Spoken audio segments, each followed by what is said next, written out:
శ్రీమాత్రే నమః. త్వయా హృత్వా వామం వపురపరితృప్తేన మనసా శరీరార్థం శంభోరపరమపి శంకే హృతమభూత్. యదేతద్వద్రూపం సకలమరుణాభం త్రినయనం కుచాభ్యామానమ్రం కుటిలశశి చూడాలమకుటం.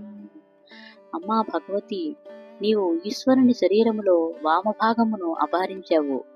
అంతటితో ఆగక ఆయన కుడి భాగమును కూడా గ్రహించి ఉన్నావేమో అన్న అనుమానము కలుగుచున్నది. ఏలననగా నా హృదయ కమలములో ప్రకాశించుచున్న నీ రూపము మొత్తము శరీరమంతా బాలబానుని కెంజాయ కెంపుఛాయలతో ఒప్పుతూ 3 కన్నులు కలిగి స్తనమండల భారము వలన ముందుకు వంగినట్లుగా కనపడుతూ జాబిల్లిని కిరీటమణిగా ఉంచుకొని విరాజమానమై ఉన్నది అని శంకరులు చెప్తున్నారు.